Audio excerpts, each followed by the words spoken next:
우리 할렐루야 아니 샬롬 하고 축복하는 시간. 우리 김종국 형제님 오늘 어떻게 오셨어요? 우리 그쪽부터 시작해서 축복하십니다.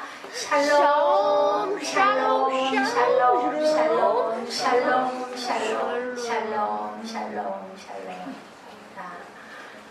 감사합니다. 우리 상매는 아주 찬양 목소리가 그냥 아주 짜랑짜랑해요. 응? 네, 오늘 말씀 창세기 말씀이죠. 우리 요즘에 계속 창세기로 가고 있죠. 28장 10절에서 22절인데 이 창세기 말씀은 아주 의미가 깊은 말씀입니다. 제가 처음 설교를 시작할 때도 이 창세기 이 말씀을 가지고 목사님들이 한 70분쯤 된 자리에 가서 대담하게 설교를 했었어요. 2번이나 한 번은 조금 달랐지만 어쨌든 간에 이게 첫 번째 했었던 그런 설교였던 것 같습니다. 그래서 의미가 있고요. 우리 교회가 창립이 된 것도 창세기 28장 17절 말씀으로 창립이 됐습니다. 17절 말씀은 무슨 말씀이에요? 이에 두려워하여 가로되 두렵도다 이것이요 다른 것이 아니라 이는 하나님이 전혀 이는 하늘의 문이로다. 이 말씀이 와서요. 이는 하나님의 전혀 이는 하나님의 문이로다. 이것도 야곱이 하나님의 그 꿈을 꾸고 사닥다리 위에서 오르락 내리락 하면서 그 위에 계신 하나님을 보고 놀래가지고 아침에 깨서 그 자리에다 기름을 부어서 그 자리가 뭐가 됐어요? 하나님의 전이 됐죠. 네, 교회가 된 겁니다. 요즘으로 얘기를 하면. 그렇기 때문에 새생명교회가 그 자리에 섰고요. 그렇기 때문에 그 집은 보호가 돼야 된다라는 생각을 저는 오늘도 했습니다. 그 자리가 하나님이 기름을 부으신 자리고 저희가 3년 동안 그 자리에서 무릎 꿇고 기도했던 자리이기 때문에 하나님께서 분명히 피할 길을 주시고 합력하여 선을 이루실 줄로 믿습니다.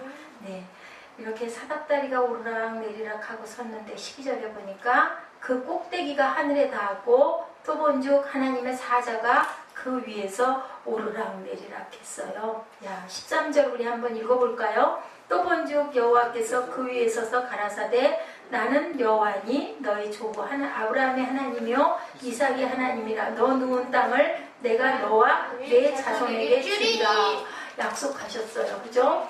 네가 누워있는 돌베개 베고 있는 그 땅을 너와 내 자손에게 주겠다. 첫 번째도 약속을 하셨고요.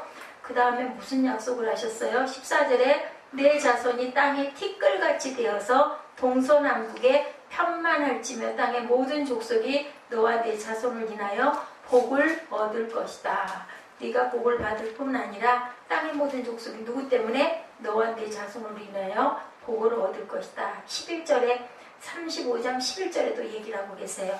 그에게 이르시되 나는 전능한 하나님이니라. 생옥하며 번성하라. 국민과 많은 국민이 내게서 나고 왕들이 내 허리에서 나오리라. 이렇게 하나님께서 약속을 해주셨거든요. 15절에 보니까 내가 너와 함께 있어 내가 어디로 가든지 너를 지키며 너를 이끌어 이 땅으로 돌아오게 할지라. 내가 내게 허락한 것을 다 이루기까지 어떻게 한다고? 너를 떠나지 아니하리라 라고 얘기하시죠. 16절에 야곱이 깜짝 놀라서 잠이 깬 거예요. 이제 그때 야곱이 하는 얘기가 나와요. 아이고 여기도 계시는 거는 내가 고향에 있을 때만 하나님이 그 자리에만 계신 게 아니라 내가 잠자는 이렇게 멀리 떨어져서 왔는데 그죠? 한 2.5km 정도 진행돼서 오다가 앞에 강이 놓여 있고 깜깜한 밤이 되다 보니까 배도 고프고 다리도 아프고 완전히 절망이에요. 내가 이걸 갈 수나 있을지 모르겠고 두렵고 겁나고 나 혼자 집 떠나서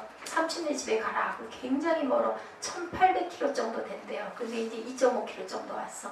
그러다 보니까 앞에 다 강은 가로 놓여 있고 내가 여기서 건너가지도 못하겠고 이제 배는 고프고 실망 절망을 하고 앉아있다 안 되겠으니까 웅크리고 있다가 거기 돌 하나를 말이 돌베개지 얼마나 딱딱하고 얼마나 아프고 밤중에 또 얼마나 추워요. 그죠? 그런데 누워서 자다가 말고 하나님의 임재를 깨닫고 느끼고 너무 놀란 거예요. 벌떡 일어난 거예요. 그래가지고 기름을 붓고 두려워서 가로되 두렵도다 라고 이렇게 고백을 하죠.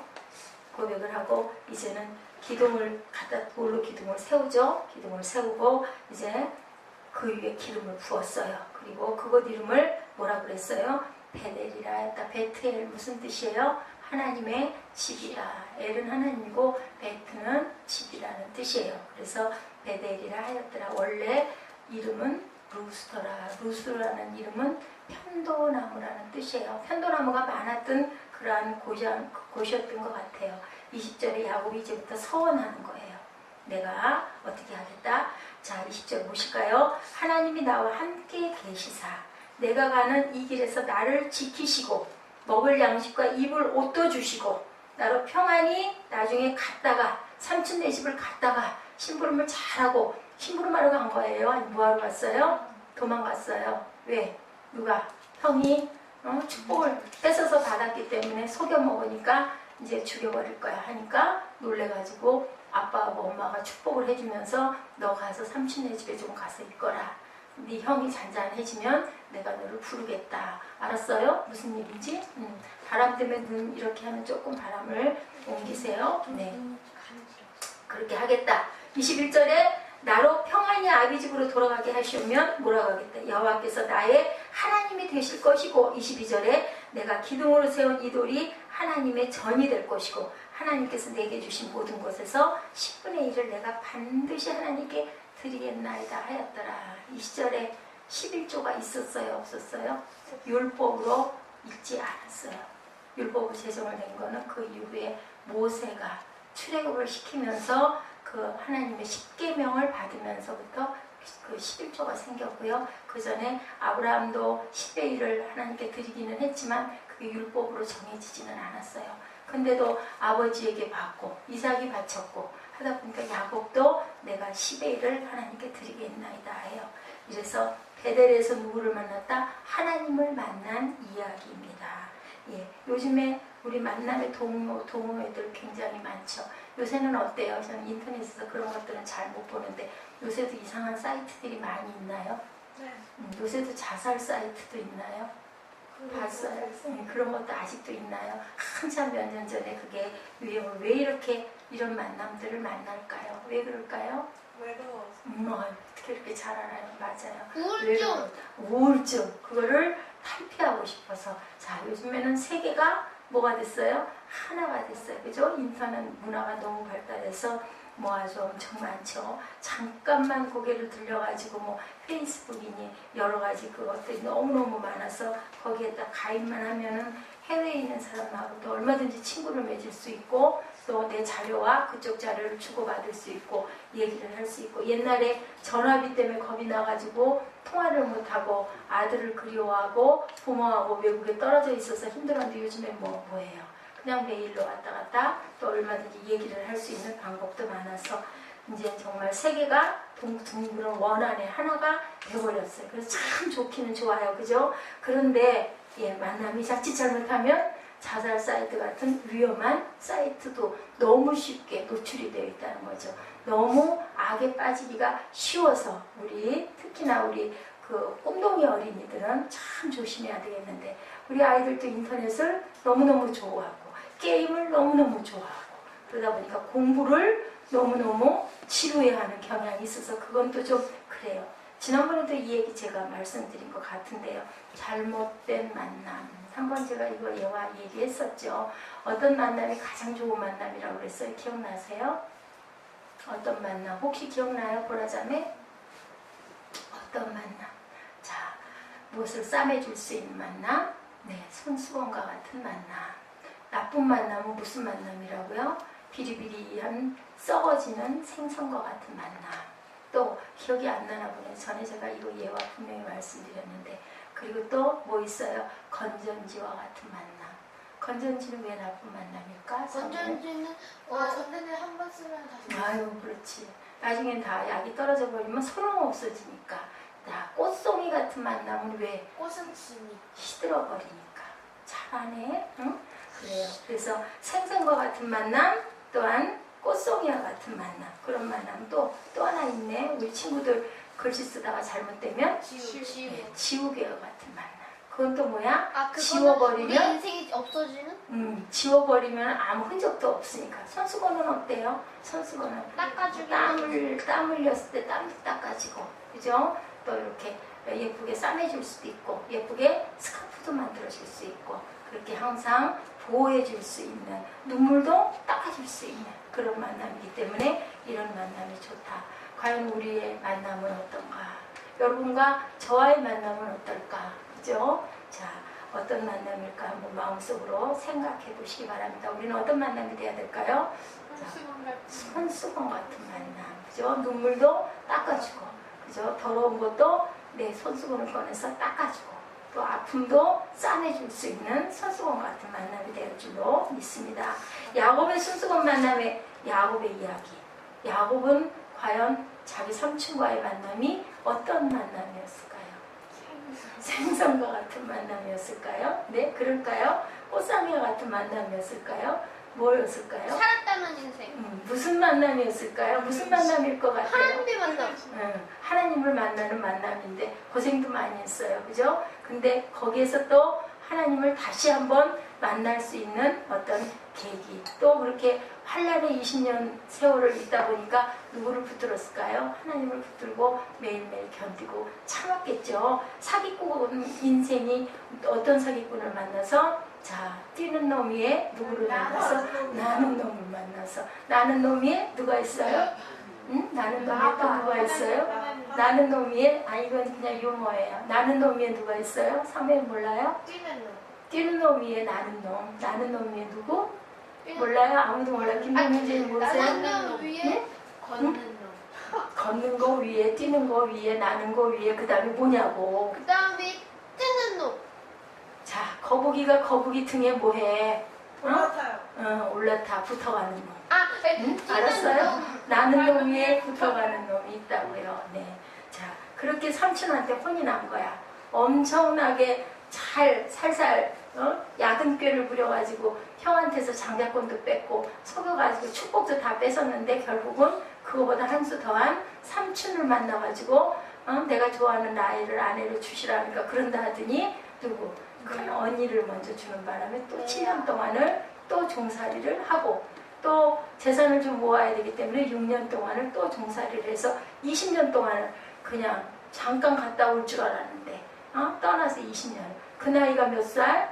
떠난 나이가 몇 살? 60이 넘은 나이에 떠나서 몇 년 동안? 20년. 그러면 호호 파파 할아버지가 돼서 고향으로 돌아가는 야곱의 이야기예요. 자, 1500리길을 떠나가던 중에 250리쯤 간 그 자리에서 이런 만남을 어떤 만남을?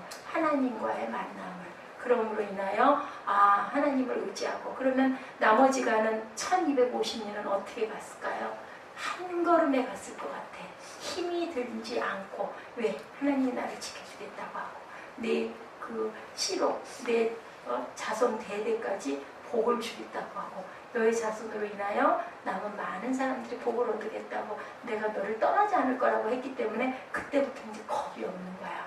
이렇게 우리는 하나님이 어떠셔요? 야곱과 같은 인생에게도 이렇게 힘들고 어려울 때 막 만나주신 하나님 여러분에게는 어떨까요? 우리도 하나님이 만나 주시죠. 만나셨죠? 아멘. 아멘. 만나신 줄로 믿습니다. 12, 13절에 꿈에 본즉 사닥다리가 땅 위에 섰는데 꼭대기가 어디에 닿았다? 하늘에 닿았다 그래요. 본즉 하나님의 사자가 그 위에서 오르락내리다. 자, 하나님은 계시의 수단으로 무엇을 해요? 어떤 것을 수단으로 쓰셨어요? 여기서 야곱에게는. 사닥다리. 자, 무엇으로 계시의 수단을 삼으셨어요? 돌베개. 돌베개를 베고 뭐 했어? 꿈. 꿈에 꿈으로 나타나. 자, 하나님이 주신 꿈은 잘 안 잊어버려요. 목사님도 하나님이 주신 꿈을 몇 개 꿨어요. 그러다 보면 그 꿈은 세월이 지나도 또렷하게 기억이 나는 꿈. 자, 자다 말고 무슨 꿈인지 뭘 꾸긴 꿨는데 모르겠다. 무슨 꿈? 개꿈. 그죠? 낮잠 자다 꾸는 꿈 무슨 꿈? 배치꿈. 발자꿈. 그죠? 자, 계시의 방편으로 등장한 사닥다리. 자, 피곤하고 시대에 빠져있는 야곱의 꿈속에 나타나신 하나님. 자, 하나님을 야곱이 찾았을까요? 하나님이 야곱을 찾아오셨을까요? 하나님이 항상 우리를 찾아오셔요. 우리가 찾는 게 아니라 하나님이 내가 여기 있다. 근데 우리는 왜 못 봐요? 하나님과 초점이 맞지가 않고 사이클이 맞지 않아서 우리 방송국 틀 때 잘 안 맞으면 막 지글지글 소리 안 나잖아요. FM 방송 같은 거. 이런 것처럼 항상 우리가 어디에다 맞추고 있어야 된다. 하나님께 맞추고 있으려면 어떻게 해야 될까? 방법은 말씀 안에 있을 때, 그죠? 찬양을 기뻐할 때, 예배를 즐거워할 때 하나님께서 우리 마음을 두들겨 주시고 깨닫게 해주시고 알게 해주시죠. 그래서 조용기 목사님이 항상 자, 성령님 의지합니다. 환영합니다. 모셔드립니다. 내 안에 임하시옵소서. 나에게 말씀하시옵소서 했을 때 말씀하셔요. 그죠? 그래서 첫 번째로는 뭐라고 그래요? 계시하는 하나님 은총. 계시하시는 하나님 알려주셨죠? 내가 너를 이렇게 할 것이다. 아까 말씀드렸죠? 창세기 35장 11절 그에게 이르시되 자 예지 찾았나? 나는 전능한 하나님이니라. 생육하며 번성하라. 국민과 많은 국민이 내게서 나고 왕들이 내 허리에서 나오리라. 자, 허리에서 나오리라는 뜻이 무슨 뜻일까? 내 중심에서 내 가장 귀한 곳에서 나오리라 라고 얘기를 해요. 그래서 나중에 야곱도 똑같이 누구를 자기 그 아들 요셉의 아들들을 장자와 차자를 엇받고 바꿔가지고 축복을 하는 그 축복으로 자 그래서 허리에서 나온 그러한 것으로 몇 그 감을 일으켜 나가요. 12명의 지파를 만들죠. 지파의 시작을 야곱에서부터 합니다. 기독교는 무슨 종교? 언약의 종교다라고 얘기하죠. 자 하나님과의 언약의 종교는 기독교밖에 없다. 하나님께서는 1.1획도 변함이 없이 말씀으로 우리에게 세상을 만들어주시고 말씀으로 축복하게 해주시고 말씀으로 견디게 하시고 말씀으로 승리하게 하시는 종교는 하나님을 믿는 우리밖에 없다. 자, 언약의 특성은 거의 일방적이다. 하나님은 하나님의 뜻을 항상 이루셔요. 근데 그것을 우리가 그 뜻을 잘 모르는 거죠. 그렇기 때문에 하나님은 일방적이다. 자, 쌍방통행이 아니라 일방적이다. 확실하게 하나님 뜻을 이루는 것은 절대로 하나님은 양보하지 않는다. 자, 거기에 순종하지 않을 때는 어떻게 할까? 내가 너를 쓰겠노라 했는데 그것을 순종하지 않고 깨닫지 못하고 따라가지 않고 자기 마음대로 가면 어떻게 할까? 하나님은 다른 사람을 택하셔서라도 일을 이루시는 하나님, 성취하시는 하나님이십니다. 자, 언약의 특성은 일방적이고 자, 우리들이 누군가를 사랑할 때 어때요? 그냥 무조건 주고 싶잖아요. 그렇게 하나님은 우리를 사랑하고 계신다. 무조건 주고 싶어 하신다. 자, 본문에도 보니까 이중의 언약을 하고 계세요. 첫째, 중요한 약속 3가지를 하시죠. 자, 뭐라고 3가지를 하고 계신가 봐요. 자, 아브라함의 하나님이요 이삭의 하나님이라 너 누운 땅을 내가 너와 네 자손에게 주겠다. 첫 번째 약속입니다. 14절에 뭐라고 그래요? 땅의 모든 족속이 너와 네 자손을 인하여 뭐를 하리라? 복을 얻으리라. 예, 너희 줄 거고 복을 얻을 거고. 자, 그리고 나서 또 하나는 15절에 보니까 뭐라고요? 너를 지키며 너를 이끌어 너를 떠나지 아니하리라. 자, 내가 너에게 너의 그 자손에게 이 땅을 너에게 줄 것이고 그 다음에 그 땅을 얻은 너의 자손, 너와 너의 자손은 복을 얻을 것이고 그 다음에 내가 네가 모든 것을 다 이룰 때까지 너를 떠나지 않겠다. 3가지의 축복을 주셔요. 약속을 실현하기 위한 약속을 또 하시죠. 15절 함께하고 지키리라 인도하리라. 아브라함과 이삭과 야곱에게 약속을 주신 하나님의 동일한 약속으로 인하여 함께하리라 지키시리라. 너를 또한 지킬 뿐만 아니라 인도하시리라 라고 얘기해요. 함께하고 지켜주시고 또 너를 이끌어주시고 뭐 걱정할 일 있어. 우린 그냥 가면 되잖아요. 그죠? 하나님이 하라는 대로만 하시면 되는 거죠. 자, 만남이로 이상으로 중요한 것은 만남에 대한 뭘까요? 이루어 나가는 우리의 반응입니다. 자, 어떤 사람이 너무너무 사랑스럽고 이뻐서 연애를 하다가 너무 좋아서 결혼을 했어. 결혼한 다음에 더 중요한 건 뭐예요? 결혼 생활을 잘 하려면 어떻게 해야 될까요? 서로가 서로에게 서로 아껴주고 이해해주고 그리고 사랑해주고 사랑해주고 그렇죠? 아껴주고 사회라 그렇죠? 아멘. 아멘. 그죠? 자, 약속의 은혜에 머물며 우리는 그 안에서 살아야 되고 그것이 잘못됐을 때는 어떻게 돼? 그것이 깨뜨려지죠. 그렇기 때문에 그 노력이 더 중요할 것 같아요. 사랑할 때는 그냥 눈에 뭐만 보여? 좋은 것만 보이는데 생활하다 보면 생활에 공고함 있고 어려움 있고 힘들고 서로 희생해야 되고 그 부분을 잘 맞춰가며 서로 양보하고 서로 북돋아주고 내 몸같이 아끼고 사랑했을 때 그 가정이 행복한 가정이 되는 거겠죠. 그것도 하나님께서는 알고 계세요. 그래서 자, 남편을 어떻게 사랑해라, 남편을 그리스도에게 하듯 아내를 어떻게 사랑해라, 내가 너희를 사랑한 것 같이 그렇게 사랑해라 라고 얘기를 하세요. 서로가 서로에게 복종해라 라고 얘기합니다. 복종이라는 것은 뭐 굴욕적인 복종을 하는 게 아니라 서로를 그만큼 존중하고, 자, 하나님께 교회에게 교회를 사랑하듯이 아내를 사랑하고 예수님을 사랑하듯이 남편을 사랑하라는 그렇게 말씀을 하고 계세요.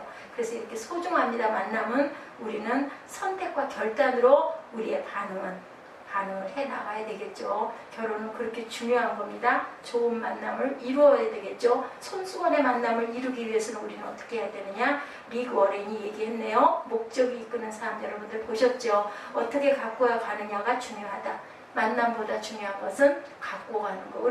우리 어디 밭에다가 씨 뿌리잖아요. 우리 저희 전에 조그마한 꽃밭을 저는 만들었는데 어머니가 좋아하셨어요. 그래서 채송화 씨도 맨드라미 씨도 분꽃 씨도 그렇게 심어요. 그럼 나중에 하나 떡잎이 나서 싹이 나요. 얼마나 신비합니까? 그러면 그 꽃밭을 정말 예쁘게, 옛날에 보면 그 뭐죠? 아주 조그마한 채송화라고 그러나요? 아래 이렇게 붙어서 피는 조그마한 꽃들, 채송화로 덮고 분꽃이 크고 또 그 맨드라미가 빨갛게 피어오르고 그걸 보면서 굉장히 기뻐하시고, 분꽃에는 씨가 어떤 씨가 맺냐면 까만 씨가 이렇게 동글동글하게 맺혀요. 그럼 그 분꽃 씨를 또 따가지고 또 봉투에다 예쁘게 담아놨다가 그 다음에 또 봄이 되면 그것을 뿌리고, 이게 뭐예요? 그 거두기 위한 그런 열심히 가꾸어주는 게 굉장히 중요한 거죠. 씨를 뿌렸을 때는 가꾸어야 되겠죠. 그래서 우리는 예수 믿고 구원 받았어. 일단은 딱 나는 예수 믿습니다. 하나님 나라를 그렇게 믿고 갑니다. 하나님을 사랑하고 싶습니다. 알고 가고 싶습니다. 구원 받았습니다. 침례를 딱 받았어. 그러고 나면 우리는 어떻게 해야 될까요? 구원이 그 다음에 우리가 성령의 충만함으로 인하여 계속 하나님을 알아가면서 우리의 그 정욕적인 부분들, 거친 부분들을 뭘로 닦아나가요? 주님을 닮는 모습으로 하루하루 성화가 돼가는 과정을 통해서 우리는 무슨 열매를? 성령의 열매를, 9가지 열매를 아름답게 맺어나가면, 그 다음에 우리 마지막 가면 어떻게 돼요? 우리가 영화로운 몸이 되죠. 그래서 하늘나라에 영화는 언제 일어나요? 딱 우리가 이 땅에서 우리 장막을 벗었을 때 영화롭게 하늘로 올라가는 거죠. 그 과정이 예수 믿으면서 걸어가면서 그 바울이 얘기했던 것처럼 자라가라 라고 얘기하죠. 이제는 너희들 저주로 가지 말고 이제는 자라가라. 너희가 또한 나머지 뒤에 오는 사람들을 이끌어서 교회를 세워가라 얘기를 합니다. 자라가라고 얘기합니다. 야곱의 수많은 약점에도 불구하고 그 가진 강점은 뭐였어요? 영적인 민감성, 하나님을 사랑하고 싶고 사랑받고 싶은 그 마음 하나를 하나님께서는 보셨어요. 뭐라고요? 하나님의 제목들을 쓰실 때 완벽한 사람을 쓰는 게 아니라 하나님은 딱 한 가지를 보세요. 나머지 부분들은 네가 나를 만나고 나면, 네가 나를 알고 나면 자동적으로 변해갈 것이다. 바뀌어갈 것이다. 무엇을 통해서? 성령의 충만함을 통해서. 자, 하나님의 축복을 열망한 그 부분을 하나님께서는 보셨죠. 야곱이 반응하죠. 자, 로마서 9장 11절이에요. 그 자식들이 아직 나지도 아니하고 무슨 선이나 악을 행하지 아니한 때에 택하심을 따라 되는 하나님의 뜻이 행위로 말미암지 않고 오직 누구로 인하여? 부르시는 이에게로 말미암아 서게 하려 하사. 하나님이 부르셔서 우리를 세우신다고 얘기를 해요. 우리가 하겠습니다가 아니라 하나님이 우리를 부르셔요. 그랬을 때 자, 사무엘아 사무엘아 사무엘아 사무엘아 사무엘아 사무엘아 저를 부르셨나이까 하고 엘리 제사장에게 2번이나 갔다가 3번째는 엘리 제사장이 또 그 소리가 나거든. 제가 여기 있나이다 말씀하소서 하고 말씀하세요 하고 얘기를 하죠. 그랬을 때 너는 이렇게 해야 하느니라. 그랬을 때 우리는 어떻게 해요? 아멘 하고 순종해야 되시겠죠. 이렇게 소중한 만남이 무슨 열매를? 믿음의 열매를, 믿음이 없이는 하나님을 기쁘시게 할 수 없다고 그랬어요. 그죠? 자, 하나님을 따를 수 있는 것, 주님을 따를 수 있는 것은 무엇이 있어야? 믿음이 있어야. 그저 우리가 종으로서 상전을 존경하고 따라가기 위해서는 믿음이 있어야 되겠죠. 겨자씨만한 믿음이 있으면 이 산을 들려서 바다에 던지우라 할 것도 해도 던져질 것이다 라고 얘기합니다. 의심하지 말라고 합니다. 아무것도 염려하지 말라고 말씀하고 계시죠. 야곱이 잠이 깨어 가로되 과연 여기 계시거늘 내가 알지 못했다. 여기 계시거늘 하나님의 임재를 경험했어요. 자, 경배했다는 말은 없지만 이것은 하나님의 임재예요. 자, 뭐라고 얘기를 해요? This is other than the house of God. 이것이 하나님의 전이다 라고 얘기합니다. This is gate of heaven. 하늘의 문이다 라고 얘기를 합니다. 우리는 예배 때 항상 하나님의 임재를 느끼셔야 돼요. 어떤 목사님이 열창을 해서 말씀하시더라고요. 주일날 예배 교회 나왔어도 하나님을 느끼지 못한 사람들은 몸만 나온 것입니다 라는 말씀을 해요. 그렇기 때문에 우리가 찬양을 어떻게 해야 될까요? 제가 요즘에 많이 애를 쓰죠. 이게 연주가 없다 보니까 반주기라서 제약이 그냥 어떻게 더 그걸 넘어서지를 못합니다.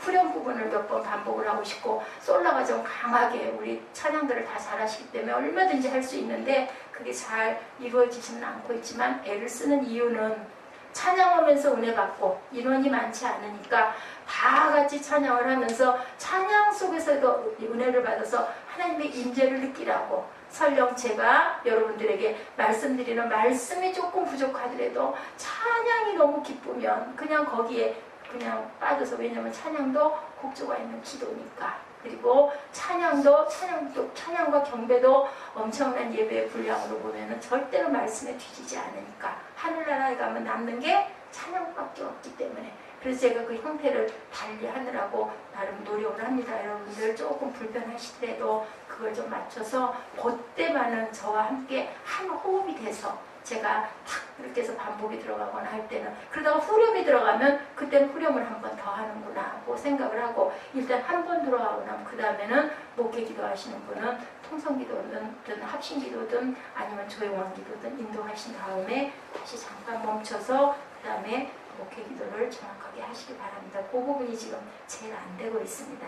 자, 예배 때마다 하나님의 임재를 경험하는 우리들이 되어야 하나님께서 예배를 온전히 받으시는 거예요. 그래서 그 마음이 되도록 자꾸 마음으로 품고 바라보고 네, 하나님은 어때요? 우리가 바라볼 때 주님께서 우리에게 같이 바라보세요. 한눈을 팔면 만날 수가 없어요. 하나님께 집중하시기 바랍니다. 자, 서운하죠? 야곱이 20절에 이 길에서 나를 지키시고 먹을 양식과 입을 옷을 주시고 나를 평안히 아비 집으로 돌아가게 하시면 야훼께서 나의 하나님이 되실 것이다. 그리고 내 기둥으로 세운 이 돌이 하나님이 전이 될 것이다. 하우스 오브 갓, 하나님의 전이 될 것이다 라고 얘기하십니다.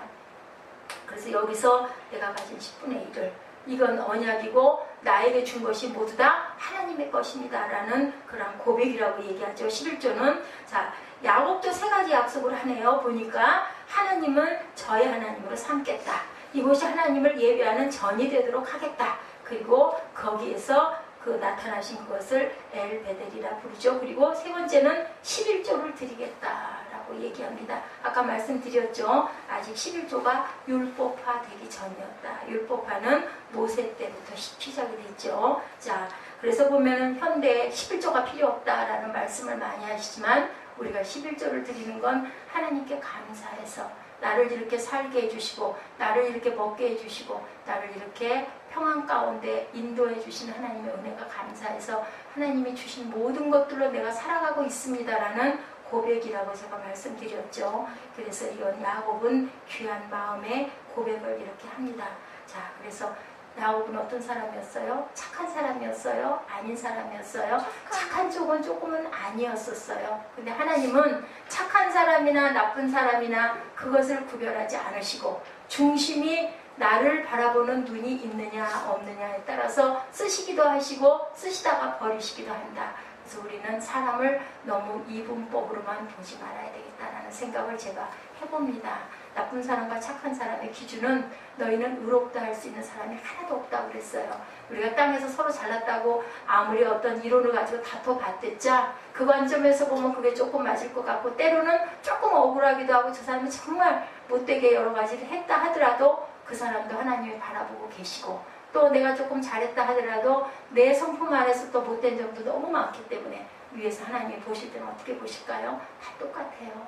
근데 단 하나님의 말씀대로 행할 때, 자, 형제와 이웃을 사랑하고 잘못했더라도 용서하고, 그리고 말씀대로 분을 해가 지기 전까지 품지 않고 하나님 말씀대로 하려고 노력할 때, 내가 안 될 때는 하나님 난 이 마음이 안 되니 마음을 주시옵소서 하고 하나님께 울면서 기도할 때, 그럴 때 하나님의 위로와 하나님의 만남이 있죠. 그것은 누구를 위해서 용서해야? 나를 위해서. 내가 마음에 분을 품으면 그것은 곧 하나님의 말씀을 어기는 거니까 죄를 짓는 것이고, 분을 품으면 기도가 돼야 안 돼요. 안 되잖아요. 하나님 못 만나잖아요. 그럼 내가 천국을 이루지 못하기 때문에 나를 위해서 그 마음을 비우는 거죠. 자, 한나가 어떻게 기도했어요? 서원하여 가로되 만군의 여호와여 하고 사무엘상 1장 11절에 주의 여종의 고통을 돌아보시고 나를 생각하시고 주의 종을 잊지 아니하사 아들을 주시면 내가 그의 평생의 그를 야훼께 드리고 삭도를 그 머리에 대지 아니하겠나이다 라고 얘기해요. 그래서 사무엘은 머리를 자르지 않은 채로 어디서 자랐어요? 성전에서 엘리제스장 밑에서 자라다가 일찌감치 하나님을 만나고 사무엘 선지자가 됐어요. 그죠? 제사장이 됐어요. 예언자가 됐어요. 야, 그래서 아주 귀한 감당을 하죠. 절대로 기도를 쉬는 죄를 범하지 않겠습니다 라고 하나님께 약속을 한 그런 사무엘입니다. 그리고 잠언 20장 25절에 보니까 한결같지 않은 저울추는 여호와를 미워하시는 것이요 속이는 저울은 좋지 못한 것이니라. 사람의 걸음은 야훼께로 말미암나니 사람이 어찌 자기의 길을 알 수 있으랴. 25절에 함부로 이 물건을 거룩하다 하여 서운하고 그 후에 살피면 그것이 그물이 되느니라. 지혜로운 왕은 악인을 키질하며 타작하는 바퀴로 그 위에 굴리느라 이렇게 얘기하고 있습니다. 자, 거룩하다 하여 서운하고 그 후에 살피면 그것이 그물이 될 것이다 라고 얘기합니다. 자, 우리는 항상 그 마음에 귀한 마음을 무엇으로? 입술로 서운하면서 살죠. 하나님 나는 이렇게 살겠습니다. 하나님 내가 하나님께 이렇게 충성하겠습니다. 제가 말씀드렸었죠. 노예 상인이었었는데 결국은 그 노예를 팔던 그 일을 하다가 큰 파도를 만나가지고 결국은 하나님께 내가 이렇게 갔다가는 죄를 진 채로 갔다가는 하나님도 모르고 갔다가 내 영혼이 어떻게 될까? 그 겁이 나서 그래서 결국은 거기서 그 하나님이 보호해 주심을 받고 나중에 뭐가 됐어요? 찬양 사역자가 돼가지고 나 같은 죄인 살리신 그 은혜 놀라와라는 고백을 하는 그런 아주 귀한 찬양이 태어나게 되죠. 우리 마음에 감동이 있을 때 하나님께 기도할 때 그 기도가 모든 게 다 곡조가 있는 찬양이 되는 줄로 믿습니다. 음치도 작곡을 할 수가 있고 음치도 아름다운 찬양을 얼마든지 하나님을 사랑하는 마음으로 할 수 있는 거죠. 자, 당신은 어떤 사람입니까? 만남의 열매를 잘 맺는 하나님은 당신은 사랑받기 위해 태어난 당신이라는 우리 찬양 있죠? 우리 그 찬양을 좀 해볼까요? 만남을 통해서 열매를 맺는 인생들이 되시기를 주님의 이름으로 축복합니다. 우리 자 3044장이에요. 우리 두 분 나오셔서 찬양 좀 이끌어 주시기 바랍니다. 서원은 만남의 열매죠. 만남에 대한 감격의 열매입니다. 주 앞에 나와 주를 경배하고 그랬을 때 새로운 끄지 마시고요. 찬양을 좀 늦죠. 찬양이 좋으니까요. 우리가 나와 함께 하시는 하나님의 사랑이 우리의 걸음걸음마다 함께 해주시기를 우리가 하나님께 기도하는 시간으로 우리 찬양을 우리 두 곡 해볼까요? 자, 당신은 축복의 통로와 나의 등 뒤에서 우리 뒤에서 항상 보호하신 하나님의 마음을 그렇게 하시면서 저 봉헌하실 거 먼저 저한테 올려주시고요. 이 찬양 두 곡 하고 제가 축복하고 예배를 마치도록 하겠습니다.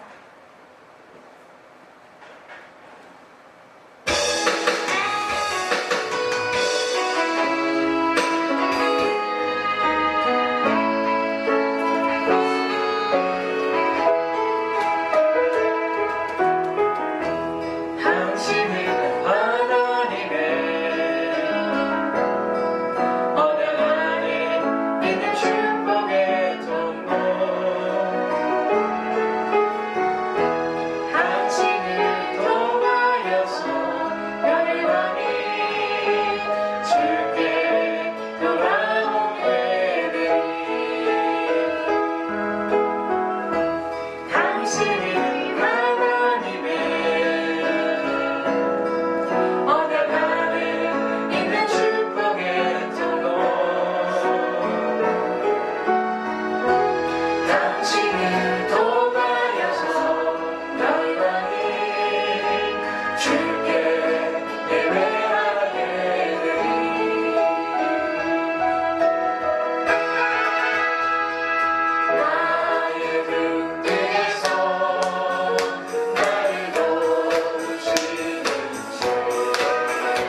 예화를 말씀을 드려야 되겠네요. 강처럼 카네기의 얘기예요. 어느 날 시장실에 들어갔대요. 그랬는데 보니까는 그 시장실 벽에 그림 한 폭이 걸려 있더랍니다. 바닷가 모래 위에 배 한 척이 있는 그런 그림이었답니다. 썰물 때라 모래 위에 놓여있는 배는 배와 도는 처절하리만큼 썰렁하게 모래바닥에 덩그러니 굴러있는 그런 모습이더래요. 그리고 거기에 글자가 하나 있더랍니다. 반드시 밀물 때가 온다. 네. 그래서 물어봤다고 합니다. 카네기가 이게 무슨 그림입니까? 라고 하니까 사연이 있는 그림이다. 자기가 굉장히 시리에 빠져서 어떤 회사를 갔다가 사장실의 벽에 이 그림이 걸려 있는데 눈에 꽂혔대요. 반드시 밀물 때가 온다. 예, 반드시 밀물 때가 온다. 그 말이 그렇게 마음에 꽂혔대요. 아주 완전히 좌절하고 완전히 낙심하고 아무런 희망이 없고 정말 죽고 싶을 만큼 힘들었을 때 그 그림을 보고 거기서 소망을 붙잡고 일어났다. 그래서 그 그림을 달라고 했다고 합니다. 그 사장님에게. 그래서 자기가 그 그림을 통해서 일어나서 지금 내가 이렇게 그 시장직을 맡을 만큼 이만큼 내가 되어 있다라는 그런 이야기를 듣고 감명을 받았대요. 여러분들 그 배가 어디에 떠 있어야 돼요? 물에 떠 있어야 돼요. 그죠? 썰물일 때는 배가 뜰 수가 없어요. 근데 밀물 때는 반드시 온다라는 거죠. 저는 이 예화가 굉장히 마음에 와서 닿았습니다. 그래서 여러분에게 꼭 말씀을 드리려고 했는데 외판으로 사회생활을 시작했던 28살 됐을 때 얘기를 해요. 그 시장이 실패를 거듭하고 자살을 생각하다가 그 절망 속에 헤매들 어느 날 어떤 사무실에 사장 벽에 걸려있는 그 그림을 보고 거기서 불끈 소망이 솟아 일어났다고 합니다. 이렇게 하나님은 어때요? 작은 그림을 통해서도 역사를 하죠. 우리가 바라보는 눈과 감동만 갖고 있으면 어느 곳에서나 꼭 이 성경 말씀이 아니어도요. 자연 안에서도 노을을 바라보다가도 바람결에 그 스치는 내 옷깃 속에서도 거기서도 희망을 품게 됩니다. 여러분 힘드실 때 무엇이든 하나님의 눈길을 닮아서 의지하시는 여러분 되시기 바랍니다. 그래서 분명히 썰물과 밀물의 원리가 아니라 하늘의 원리가 있다는 것. 좋은 은사가 내려오는 무엇이 열려있다? 하늘문이 열려있다는 것. 그래서 제가 아까 꿈동이들에게 하늘문이 열리면 찬양을 하라고 그랬고요. 우리 등 뒤에서 우리를 도우시는 하나님이 분명히 계시다라는 것을 잊지 마시기 바랍니다. 우리 등 뒤에서 또한 우리는 뭐예요? 축복의 통로이죠. 잊지 마시고 긍지를 가지시고 씩씩하게 열심히 나의 맡은 자리에서 예배하는 최선을 다하는 여러분 되시기를 주님 이름으로 축복합니다. 우리 세연이, 예준이